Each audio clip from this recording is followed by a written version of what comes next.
بسم اللہ الرحمن الرحیم۔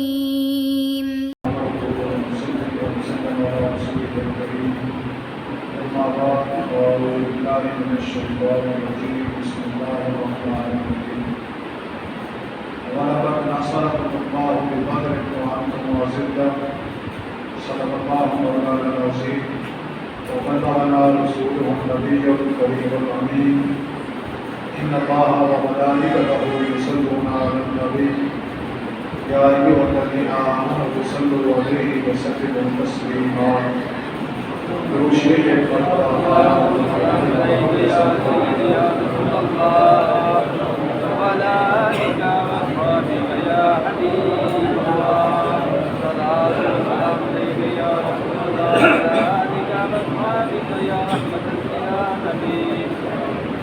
انتہائی معزز مکرم محتشم والو احترام سامعین کرام، میرے بزرگوں، دوستوں، میرے مسلمین بھائیوں، یہ رمضان المبارک کا تیسرا جمعہ المبارک ہے۔ آج 12واں روزہ ہے، 17واں روزہ ہے۔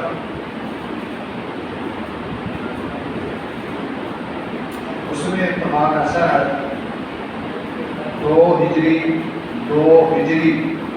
17 رمضان المبارک جمعے کے دن ہی اسلام اور کفر کی سب سے پہلی جنگ، جس کو جنگ بدر کہا جاتا ہے، وہ اس تاریخ کو ہوئی۔ اس وقت بھی جمعے کا دن تھا اور 17 تاریخ، تو کبھی کبھار ایسا ہوتا ہے سالوں کے بعد سب سے پہلی جنگ ہوئی تھی اسلام اور کفر کی، جس کو جنگ بدر کہا جاتا ہے، وہ 2 ہجری 17 رمضان المبارک جمعے کے دن ہوئی۔ کیونکہ وقت بہت کم ہوتا ہے جمعے میں، اور بھی کچھ نہ کچھ لیلۃ القدر بھی آ رہی ہے، تھوڑا سا اس کے بارے میں بھی ہے، ابھی عائشہ صدیقہ کی وصال کی تاریخ ہے، وہ بھی بیان کیا جا سکتا، وقت بہت کم ہوتا ہے۔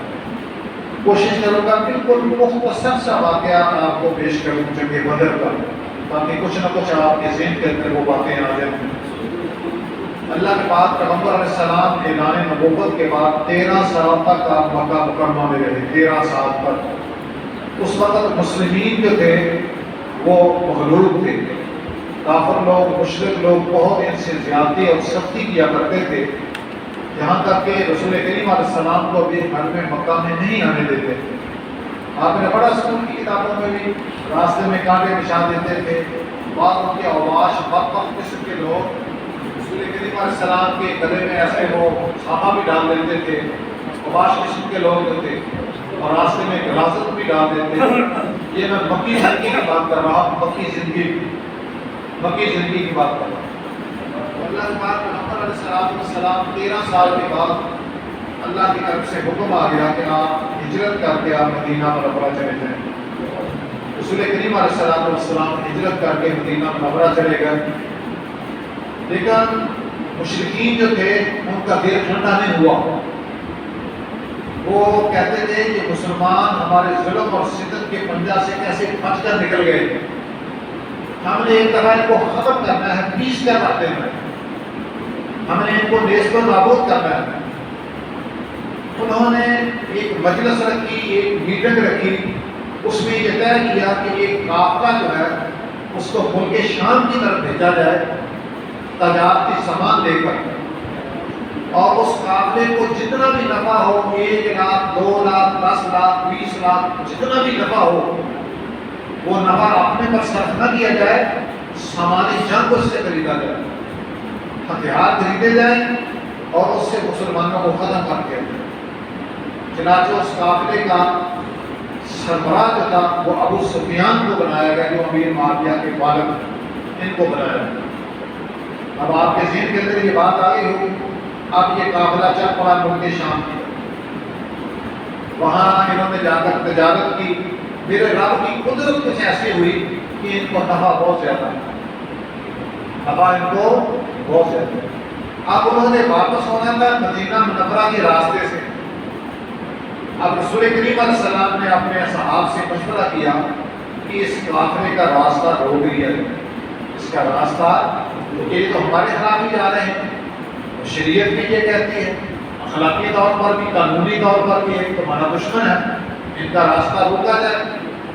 چنانچہ ان کا راستہ روکنے کے لیے اللہ کے پاک پیغمبر علیہ السلام نکلے، 313 صحابہ آپ کے ساتھ، جن میں سے 77 جو تھے وہ مہاجرین تھے اور 236 جو تھے وہ انصار تھے۔ ان کے پاس کیا سامان تھا؟ بالکل مختصر سامان۔ وہ کیا تھا؟ 70 جن کے پاس اونٹ تھے، صرف 2 گھوڑے تھے، 6 زرہیں تھیں، 8 تلواریں تھیں۔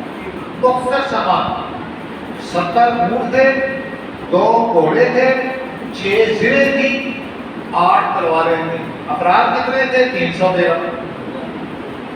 کچھ لوگ عذر کی وجہ سے نہیں جا سکے تھے، مثلاً عثمان غنی رضی اللہ تعالیٰ عنہ کی بیوی، اس کا نام ہے رقیہ، یہ رسول پاک کی بیٹی تھی، یہ بیمار تھی۔ آپ نے فرمایا عثمان تو نے میری بیٹی کی بیمار مرسی کرنی ہے، قیامت کے دن ان بدریین کو جتنا ثواب ملے گا اتنا ثواب میں تجھے اللہ سے دے کر دوں گا۔ میرے نبی کی مرضی، جس کی ڈیوٹی یہاں پر لگا دے۔ حالانکہ بدر میں کہا تو نے نہیں جانا، تو نے اس کی بیمار مرسی کرنی ہے، اور جتنا ان کو اجر ملے گا اللہ قیامت کے دن دے گا، میں تجھے اجر لے کر دوں۔ اور جو غنیمت کا مال بھی ملے گا اگر ہمیں اللہ نے پتہ دے دی اس میں سے بھی تجھے حصہ دیا جائے گا۔ چنانچہ یہ لوگ چل پڑے۔ اب سواری کی قلت کی وجہ سے 3 آدمیوں کو ایک سواری آئی۔ رسول کریم علیہ السلام جس سواری پر سوار تھے اسی پر حضرت علی رضی اللہ تعالیٰ عنہ بھی تھے اور زید بن حارثہ رضی اللہ تعالیٰ عنہ بھی تھے۔ اب غور سے سننا رسول کریم کے کمالات۔ جب آپ کے پیدل چلنے کی باری آئی نا، آپ کے پیدل چلنے باری باری چلنا تھا، باری باری پیدل، یہ دونوں صحابی کہنے لگے حضرت آپ پیدل نہ چلیں، ہم آپ کی جگہ پیدل چلتے ہیں۔ میرے نبی نے 2 جواب ان کو دیے۔ ایک آپ نے فرمایا میں ثواب سے مستغنی نہیں ہوں، مجھے بھی ثواب کی ضرورت ہے۔ دوسرا آپ نے فرمایا میں تم سے کمزور بھی نہیں ہوں، تم پیدل چل سکتے ہو، میں بھی پیدل چل سکتا ہوں۔ اگر آپ محسوس نہ کریں، بڑے ادب سے عرض کروں گا، ہمارے جو مشائخ ہیں، پیران اعظام ہیں، ان کو بھی چاہیے کہ اپنے مریدوں کے ساتھ یہی معاملہ فرمایا کریں جو نبی کریم علیہ السلام نے صحابہ کرام کے ساتھ فرمایا۔ اللہ کے پاک پیغمبر علیہ السلام آپ نکل پڑے۔ اب جو ابو سفیان آ رہا تھا، قافلہ لے کر آ رہا تھا، شام سے اس نے مدینہ منورہ سے گزرنا تھا، پھر مکہ مکرمہ پہنچنا تھا۔ اس کو پتہ چل گیا، اس کو پتہ چل گیا کہ مسلمان ہمارا راستہ روکنے کے لیے آ رہے ہیں۔ اس نے ایک قاصد، ایک سفیر بھیج دیا مکہ مکرمہ کی طرف کہ جا کر ابو جہل کو بتاؤ کہ مسلمان ہمارا راستہ روک رہے ہیں، ہماری مدد کے لیے آؤ۔ چنانچہ وہ شخص گیا، اس نے جا کر پیغام دے دیا، اس نے اپنا قمیص پھاڑ دیا۔ اس کا مطلب کہ حالات بہت خطرناک ہیں۔ جب وہ آدمی قمیص پھاڑتا تھا اس کا مطلب حالات بہت خطرناک ہیں۔ ابو جہل بڑا متکبر قسم کا آدمی تھا، اس نے کہا کوئی آدمی مکہ مکرمہ میں نہ رہے، مسلمانوں کو جرأت کیسے ہوئی کہ وہ ہمارا قافلہ روکے؟ اس نے کہا ہر گھر میں سے ایک آدمی جائے گا تمہارے ساتھ۔ ابو لہب جو تھا نا، ابو لہب، اس نے بہانہ کیا کہ میں بیمار ہوں، میں نہیں جا سکتا، اس نے اپنی جگہ پر ایک آدمی بھیج دیا۔ حضرت بلال رضی اللہ تعالیٰ عنہ کا والد امیہ بن خلف، آپ نے اسکول میں پڑھا ہوگا، یہ چھپتا پھرتا تھا کہ میں نے بھی نہیں جانا۔ اس کی بیوی، اس کا نام ہے کریمہ، اس نے اپنے شوہر سے کہا تو چھپتا ہے، ڈر گیا مسلمانوں سے، اور وہ تو نہتے ہیں، تھوڑے سے ہیں، سامان بھی ان کے پاس کوئی نہیں ہے، نہ وہ تلواریں ہیں، نہ وہ زریں ہیں، نہ وہ سواریاں ہیں، تو ڈرتا پھرتا یہاں ڈرتا اس سے ڈر رہا ہے۔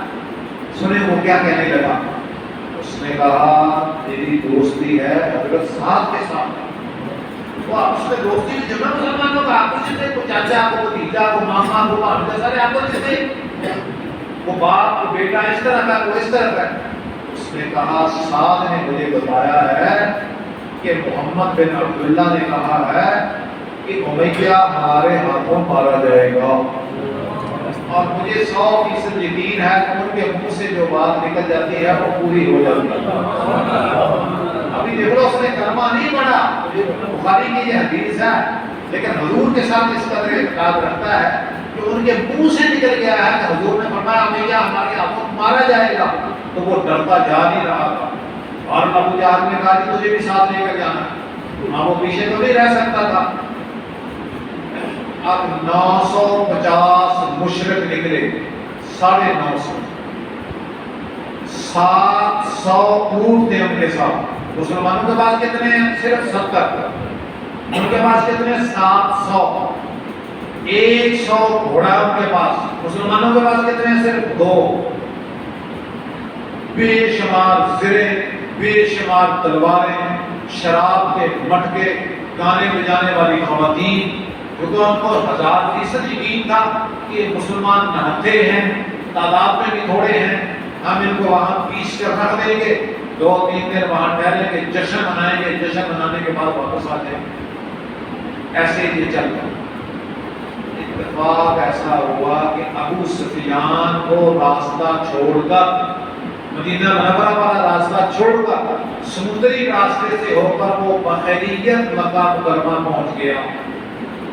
اب قافلہ تو پہنچ گیا. اب اس نے پیچھے سے پھر پیغام بھیج دیا ابو جہل کو. یہ نکل پڑا تھا جنگ کے لیے کہ ابو جہل اب واپس آ جا، جنگ کرنے کی کوئی ضرورت نہیں ہے، ہم خیریت کے ساتھ اپنے شہر میں پہنچ گئے. لیکن آپ کو پتا ابو جہل بڑا متکبر آدمی تھا. اس نے کہا مرد کی شان کے لائق نہیں ہے. جب وہ نکل پڑتا ہے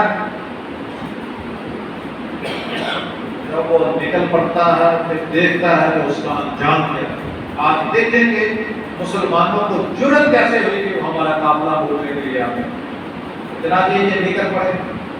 اب پھر آ جائیں حضور پاک صلی اللہ علیہ وسلم.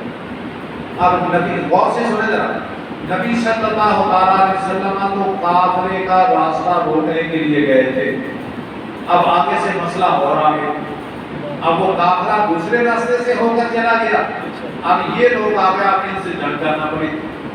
اب حضور نے اپنے صحابہ سے مشورہ کیا کہ اب کیا کیا جائے، اب کیا کیا جائے. اب دیکھیں نبی علیہ السلام کے صحابہ میں ایک صحابی اٹھ کر کھڑا ہو گیا. اس نے کہا جناب آپ ہم سے مشورہ کیا کرتے ہیں؟ اگر آپ کہیں گے نا پہاڑ کے اوپر سے چھلانگ لگانی، ہم لگا دیں گے. اگر آپ کہیں گے سمندر میں چھلانگ لگانی، ہم لگا دیں گے. 6 میں شمارے میں آتا ہے کہ موسیٰ علیہ السلام جب جنگ کرنے کے لیے گئے تھے کافروں کے ساتھ، تو موسیٰ علیہ السلام کے ساتھی ایک جگہ جا کر بیٹھ گئے. موسیٰ علیہ السلام سے کہنے لگے موسیٰ تو جا، اذهب انت وربک، تو جا اور تیرا رب جا کر لڑائی کرو، ہم یہاں بیٹھ کر تماشا لیں. اس صحابی رسول نے کہا یا رسول اللہ ہم آپ کو ایسے نہیں کہیں گے، آپ ہمیں حکم کریں گا، جو حکم کریں گے آپ کے حکم کی تعمیل ہوگی. میرے نبی کے صحابہ کا مقام ایسے نہیں ہے. حضرت طلحہ رضی اللہ تعالیٰ عنہ نے، آپ حیران رہ جائیں گے، اپنے بدن پر 80 زخم کھا لیے. رسول کریم کے بدن پر ایک زخم نہیں آنے سے حضور جا رہے تھے. سمجھ آ رہی ہے میری بات؟ ادھر سے تیر آتا تھا سامنے ہو جاتے، ادھر سے تیر آتا تھا سامنے ہو جاتے، ادھر سے کوئی چیز آتی تھی سامنے ہو جاتے. اپنے بدن پر 80 زخم کھا لیے تھے. رسول کریم کے بدن پر وہ زخم نہیں آتے. اب اللہ کے پاک پیغمبر علیہ السلام بدر کے میدان میں پہنچ گئے. بدر کے میدان جمعے کی رات ہے، صبح جمعہ ہے. میں پھر کہہ رہا ہوں کہ اتفاق دیکھو کیسا ہے، آج بھی جمعہ ہے اور ہے بھی 17 رمضان المبارک. صبح جمعہ ہے. رات کے وقت رسول کریم علیہ السلام نے میدان کا جائزہ لیا. آپ نے فرمایا کل انشاءاللہ ابو جہل جہاں مارا جائے گا، عقبہ جہاں مارا جائے گا، شیبہ جہاں مارا جائے گا، فلاں جہاں مارا جائے گا. بخاری اٹھا کر دیکھو، میرے نبی نے ایسے نشان بھی لگا دیے، اس دائرے کے اندر ہی مارا جائے گا. اب صبح کا وقت ہو گیا، صاف بندی شروع ہو. جمعے کا دن، ایک طرف کافر ہے ایک طرف مسلمان. ان کی کمان ابو جہل کر رہا ہے، ادھر رسول کریم کمان فرما رہے ہیں. اللہ کے پاک پیغمبر علیہ السلام صاف بندی دیکھ رہے ہیں. جہاں ایک واقعہ ہے، 2 مسلمان ایسے تھے جو حضور کی مدد کے لیے آ رہے تھے. ان کو کافروں نے روک دیا، ان کو کافروں نے روک دیا، ان کو چھوڑتے نہیں تھے. اس شرط پر ان کو چھوڑا گیا کہ تم جا کر رسول پاک کا ساتھ نہیں دے سکتے. اور وہ دو صحابی، دو مسلمان مشرکوں سے، کافروں سے یہ وعدہ کر کے آپ سمجھ آ رہی میری بات کے؟ مسلمان ہیں، صحابی ہیں، کافروں نے روک لیا ہے، کافر چھوڑ نہیں رہے، اس شرط پر چھوڑا ہے کہ جاؤ گے تو نبی پاک کا ساتھ نہیں دے سکتے. انہوں نے وعدہ کر دیا. اب ساتھ بندی ہو گئی، ساتھ بندی ہو گئی. جب ساتھ بندی ہو گئی نا، جب ان کے قریب رسول کریم آئے، اللہ اکبر اللہ، اور آپ نے فرمایا تجھے مشرکین نے روک لیا تھا، کوئی تمہارے ساتھ بات چیت تو نہیں ہوئی؟ انہوں نے کہا ہمارے ساتھ بات چیت ہوئی. آپ نے فرمایا کیا بات چیت ہوئی ہے؟ کہا جناب انہوں نے ہم سے وعدہ لیا ہے کہ ہم آپ کے ساتھ مل کر ان سے جنگ نہیں کر سکتے. مسلمان بھائی تیرا کار بلند ہو جانا چاہیے. تیرے نبی نے کہا جب تم نے ان سے وعدہ کیا ہوا ہے تو ہم پیچھے ہٹ جاؤ. اللہ. آدم علیہ السلام سے لے کر آج تک آپ کبھی ایسی مثال نہیں پیش کر سکتے کہ ایک ایک آدمی کی ضرورت ہو اور جنگ بھی کافروں سے ہو، جنگ بھی نبی سے کر رہے ہوں، اس وقت بھی رسول کریم نے فرمایا وعدے کو پورا کرنا چاہیے. سارا دین ہی یہ، دین کیا ہے؟ معاملات. دین کیا ہے؟ معاملات. اگر آپ نے پگڑی بھی باندھی ہوئی ہے، داڑھی شریف بھی رکھی ہے، نمازیں بھی پڑھتے ہیں، اگر آپ کے معاملات صحیح نہیں ہیں پھر آپ یہ نہیں کہہ سکتے کہ میرا دین صحیح ہے. آپ دیکھیں ہم وعدہ پورا کرتے ہیں، رسول پاک نے تو ان سے بھی وعدہ کیا. اس لیے میرے نبی نے فرمایا کبھی کسی کافر سے بھی وعدہ کیا ہوا ہو تو اس کو پورا کرنا چاہیے. آپ نے ان کو پیچھے کر دیا، حالانکہ ایک ایک آدمی کی ضرورت تھی. اس کے بعد جنگ شروع ہو گئی. پہلے جنگ ہوتی تھی مبارزت. مبارزت کا مطلب ہوتا ہے شخصی جنگ، اور ادھر مسلمانوں کی ساتھ ہے، ادھر کافروں کی. تین چار آدمی اس طرف سے نکلتے تھے، تین چار آدمی اس طرف سے ہوتے تھے، وہ آپس میں دست گرمان ہوتے تھے. اس کے بعد نقصان کا رن پڑتا تھا. تو مسلمانوں کی طرف سے انصاری لوگ نکلے، انصاری جو مدینہ منورہ کے رہنے والے ہیں. ان مشرکین نے کہا کہ ہم نے ان سے جنگ نہیں کرنی، ہمارے بھائیوں کو نکالو جو ہماری برادری کے لوگ، ہماری برادری ہے نا مہاجر، ان کو ہمارے سامنے کرو، ہم ان کا راج کریں گے. پھر حضرت علی رضی اللہ تعالیٰ عنہ نکلے، اور حضرت حمزہ رضی اللہ تعالیٰ عنہ نکلے، اور حضرت عبیدہ رضی اللہ تعالیٰ عنہ نکلے، اور اس طرف سے عتبہ شیبہ ولید نکلے. مد مقابل حضرت علی رضی اللہ تعالیٰ عنہ کا جس سے مقابلہ ہوا آپ نے اس کو زیر کر دیا. حضرت حمزہ کا جس سے مقابلہ ہوا رضی اللہ، انہوں نے بھی اس کو زیر کر دیا. حضرت عبیدہ جو تھے صحابی رسول، ان کی عمر زیادہ تھی، یہ بوڑھے تھے، 80 سال ان کی عمر تھی. یہ زیادہ زخمی ہو گئے، وہ کافر ان کے اوپر غالب آ گئے، یہ وہیں شہید ہو گئے. اس کے بعد پھر گلستان کی جنگ شروع ہو گئی. آپ نے اسکول کی کتابوں میں پڑھا ہوگا دو نوجوان لڑکے، ایک کا نام تھا معاذ اور ایک کا نام تھا موقس. معاذ اور موقس کہ حضرت عبد الرحمن بن عوف سے کہنے لگے کہ بتاؤ ابو جہل ہمیں بتاؤ کون ہے. انہوں نے ابو جہل کو دیکھا ہوا نہیں تھا. اس نے بتایا کو ابو جہل سامنے آ رہا، یہ ان کے لشکر میں گھس کر اور ابو جہل کو واسطے جہنم کر، ابو جہل کو ختم کر. یہ جنگ چھڑ گئی، آپس میں جنگ چھڑ گئی. ایسی جنگ کی آپ حیران رہ جائیں. آپ اس میں رشتے دار ہیں ایک دوسرے کے، صحابہ کا مقام ایسے نہیں بلند کر دیا گیا. حضرت ابو عبیدہ بن جراح انہوں نے اپنے سگے باپ کو قتل کر دیا. سگا باپ کر سکتا سگے باپ کو؟ حضرت مصعب بن عمیر نے اپنے سگے بھائی کو قتل کر دیا، وہ کافروں کی طرف سے آیا. عمر فاروق رضی اللہ تعالیٰ عنہ نے اپنے سگے ماموں کو قتل کر دیا، وہ کافروں کی طرف سے آیا. حضرت علی رضی اللہ تعالیٰ عنہ نے اپنے بہت سارے رشتہ داروں کو قتل کیا، وہ کافروں کی طرف سے آتے. اللہ تعالیٰ نے ان کی تاریخ میں قرآن کی آیت نمبر 28 میں اس بارے والی لا تجد قوما یؤمنون باللہ والیوم الآخر یوادون من حاد اللہ ورسولہ ولو کانوا آباءهم او ابناءهم او اخوانهم او عشیرتهم. فرمایا جو قوم اللہ اور آخرت کے ساتھ ایمان لاتے ہیں وہ جو اللہ اور اس کا رسول کا مخالف ہے، اگر جو ان کا رشتہ دار باپ کیوں نہ ہو، بیٹا کیوں نہ ہو، بھائی کیوں نہ ہو، وہ کبھی پرواہ نہیں کریں گے، وہ کبھی پرواہ نہیں کریں گے۔ اللہ نے اپنی تعریف میں یہ آیا بتا، یہ کوئی چھوٹی بات نہیں ہے۔ 70 کافر مارے گئے، 70 ان کے قید کر لی، 70 ان کے مارے گئے، 70 ان کے قید کر لیے گئے، 24 ان کے سردار بھی مارے گئے، جن میں ابو جہل بھی مارا گیا، اور 14 صحابہ کرام شہید ہو گئے، 6 مہاجر اور 8 انصار۔ رسول کریم علیہ السلام نے پھر صحابہ سے مشورہ کیا کہ اب ان کے ساتھ کیا کیا جائے، اب ان کے ساتھ کیا؟ نبی علیہ السلام جب بھی وہ فیصلہ کرتے تھے صحابہ سے مشورہ کرتے تھے، ہمیشہ مشورہ کر لینا چاہیے۔ مشورہ کیا کیا ان سے کیا کیا جائے؟ عمر فاروق رضی اللہ تعالیٰ عنہ نے کہا یا رسول اللہ میں اپنے رشتہ داروں کو قتل کرتا ہوں، آپ اپنے رشتہ داروں کو قتل کریں۔ ابو بکر اپنے رشتہ داروں کو قتل کرے۔ ابو بکر صدیق رضی اللہ تعالیٰ عنہ نے رائے دی کہ یا رسول اللہ ایسے کریں، ان سے فدیہ لے لیا جائے، فدیہ پیسے لے لیے جائے اور ان کو چھوڑ دیا جائے، ہو سکتا ہے کہ ان کی نسلوں میں سے لوگ مسلمان ہو جائیں اور مسلمانوں کی بھی مالی طور پر مدد ہو جائے گی۔ نبی علیہ السلام نے ابو بکر کی رائے پر عمل کر لیا، ان سے فدیہ دینا شروع کیا۔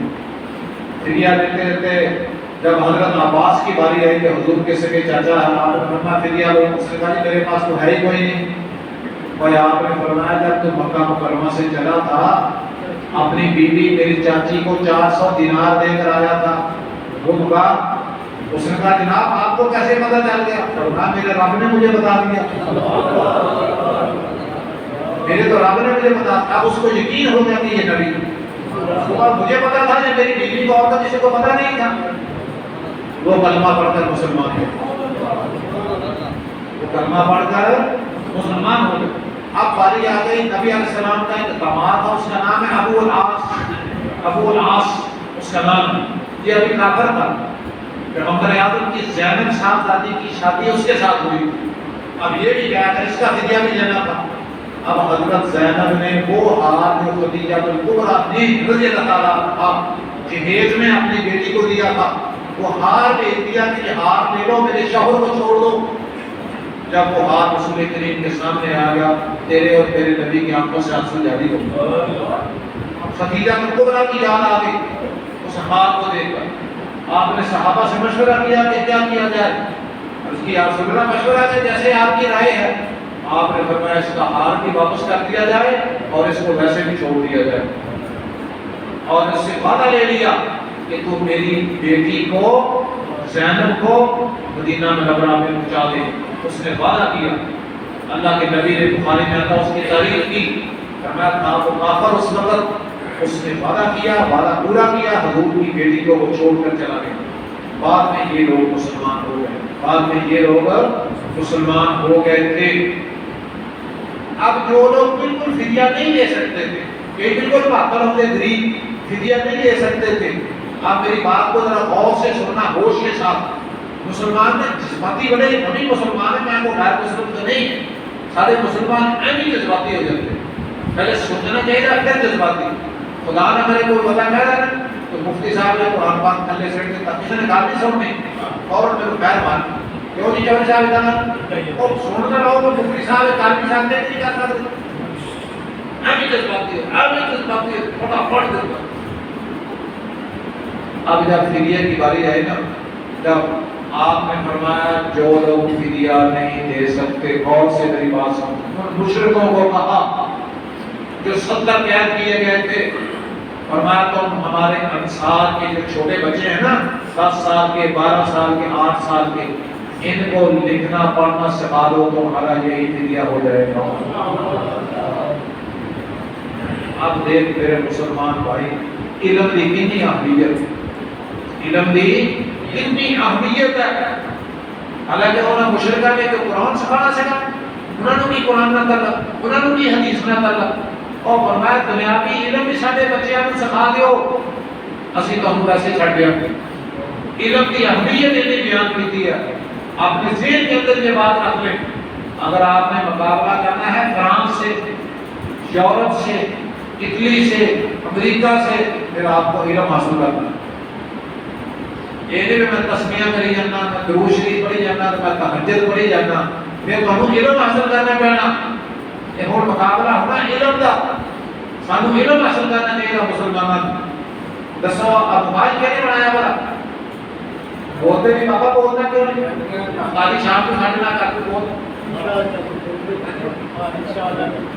غیر مسلم آدمی نے موبائل نہ، غیر مسلم نے، غیر مسلم نے دسو سارے مسلمان میدان لیندے کہ نہیں لیندے؟ بولتے نہیں جو صاحب امام کعبہ لیندہ کہ نہیں لیندہ؟ یہ کام تو سانو کرنا چاہیے. اور میں بھی مسلمان ہے، میں نہ سمجھ لو یہ کام سانو کرنے چاہیے. سانو علم حاصل کرنا چاہیے. علم حاصل کریں گے پھر اسی انہوں نے مقابلہ کریں. اس کرتے جذباتی جلدی نہ ہویا کرو. ایک بندے کو 6 رکعہ پڑھی ہیں، دوسرے کو 10ویں پڑھی، تو مقابلہ ہو جائے گا. دنیا کو جھکا جانا نام کرو، بندے اپنے پیدا کرو، علم حاصل کرو. میرے نبی نے علم کی بڑی اہمیت بیان کی. علم کے نال ہمارا مقابلہ کرنا چاہیے. دیکھو تمہارے سامنے جڑے کہتے فلانے کو بھی پڑھنا چاہیے، کہتے نہیں کہتے سارے بندے آ جان جی فلانے کا پڑھو، فلانے کا پڑھو. مسلم شریف کی حدیث ہے، میرے نبی خود اپنے بچیاں کو کہہ رہے ہیں کہ مشرکہ کو علم حاصل کرو. علم کی اتنی زیادہ یہ میں دکھ نہ گلا کر رہا کہ اسی مسلمان کے جذباتی بڑی جلدی ہو جاتے ہیں. ہاں پڑھ لو جڑا کام کرنے والا اسی کرتے ہیں. اور علم حاصل کرا کے پھر ہی دین کی مدد کرا. علم حاصل کرا کے پھر ہی نبی پاک کی مدد کرا. یہ علم نہیں حاصل کرا تو پھر کچھ بھی نہیں ہوتا ہے.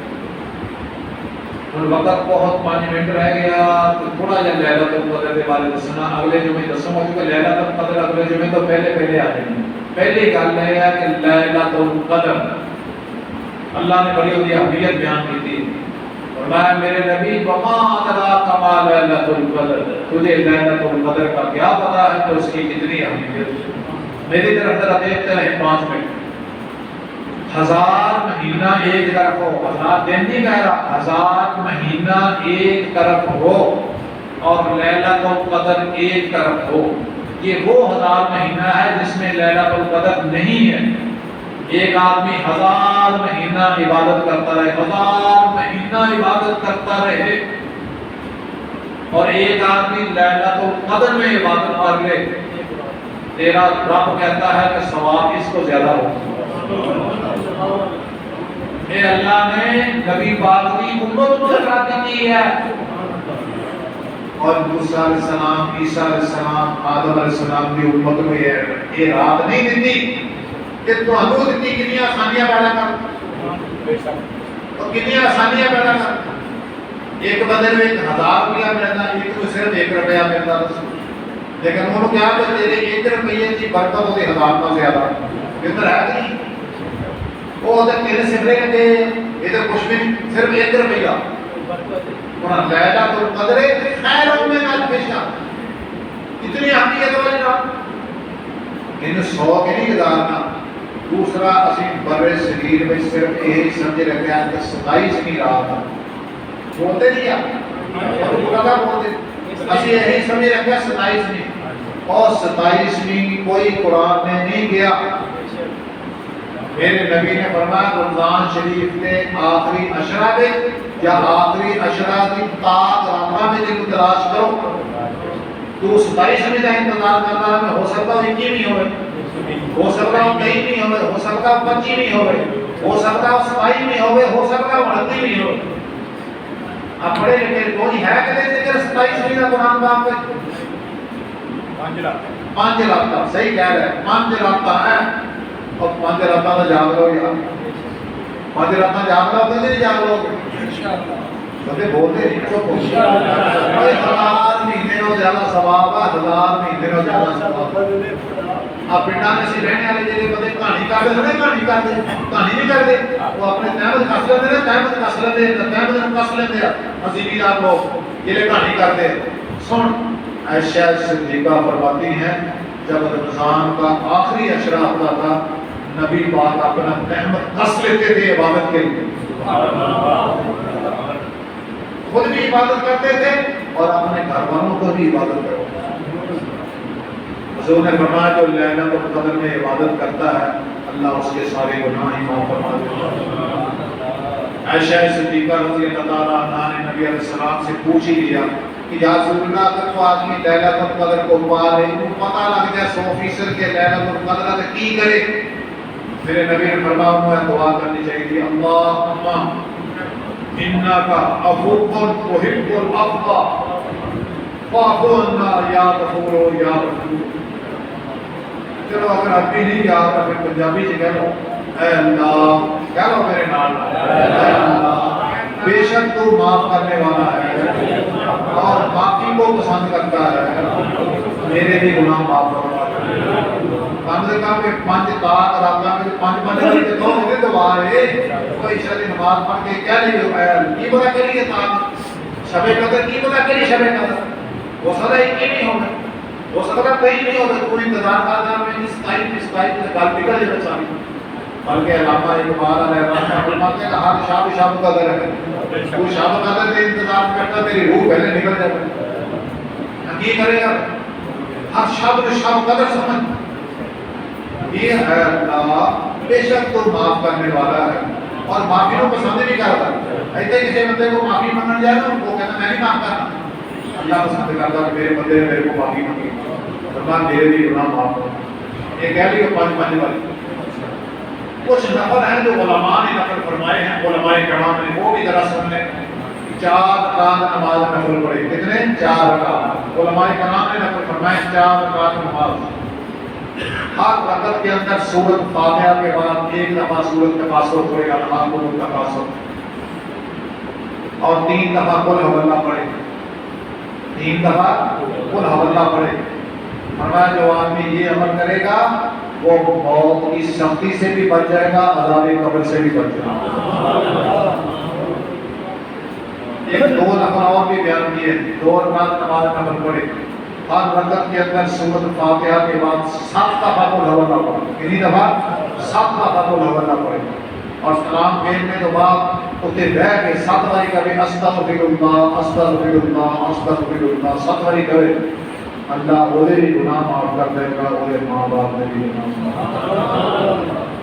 20 اور 21 کے درمیان کی جو رات ہوگی وہ لیلۃ القدر ہو سکتی ہے، ایسے ہی 22 اور 23